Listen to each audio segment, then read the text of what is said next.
Hello friends, I hope you are doing well. Today we'll talk about how to fix or how to solve the problem of Blurry on the application of eBay. We click on settings.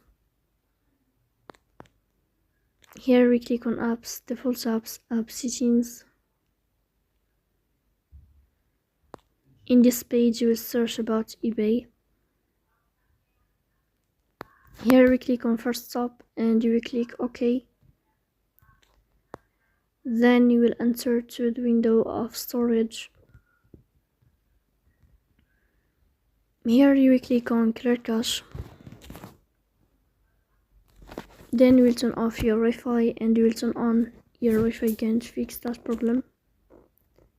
So that's all. Don't forget to support us by like and subscribe. See you next time and thank you for your watching and your attention.